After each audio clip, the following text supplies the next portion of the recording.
आणि यानंतर एक मोठी बातमी आहे। मोटरमनच्या संपानंतर आता मुंबईकर धास्तावलेले आहेत।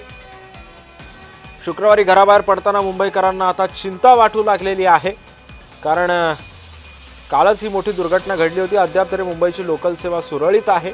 मोटरमनच्या संपानंतर मुंबईकर आता धास्तावले। शुक्रवारी घराबाहेर पडताना मुंबईकरांना आता चिंता व्यक्त करावी लागते, चिंता वाटते।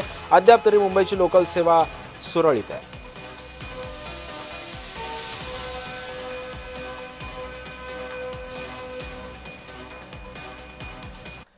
आणि या संदर्भामध्ये माहिती देण्यासाठी आमचे प्रतिनिधी मनोज दयाळकर सध्या आपल्या सोबत आहे। मनोज, मुंबईच्या या सगळ्या मोटरमनच्या संपामुळे मुंबईकर सध्या चिंतेने ग्रासलेले आहेत, काय माहिती?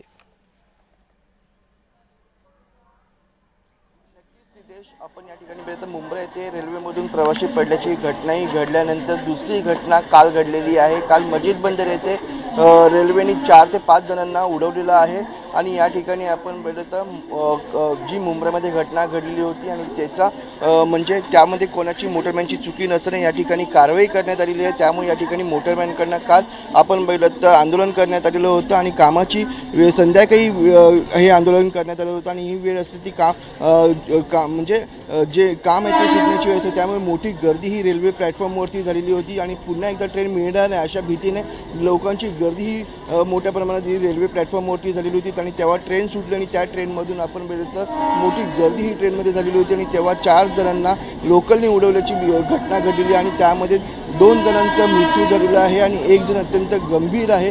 आणि आपण बघतो रेल्वेकडनं आता रेल्वे सेवाही देखील सुरळीत असली तरी आपण बघतो या ठिकाणी लोहमार्गाकडून जे गंभीर आहे त्याच्यावरती आपण बघतो प्रक्रिया सुरू आहे आणि या कारणीभूत असलेल्या CST रेल्वे स्थानकावर विमा परवानगी आंदोलन करणाऱ्या मोटरमॅनवर कारवाई कधी करणार असा सवाल प्रवासी संघटनेने देखील केला गेलेला आहे। तसंच मुंबईतील अपघातावरून लोहमार्ग पोलिसांनी दाखल केला गुन्ह्यावर मध्य रेल्वे आणि लोहमार्ग मनोज, त्यामुळे या सगळ्या पार्श्वभूमीवर आता रेल्वे प्रशासन नेमकी काय भूमिका घेतं हे सुद्धा पाहणं तितकंच महत्त्वाचं ठरणार आहे। धन्यवाद आपण दिलेल्या अधिक माहितीबद्दल।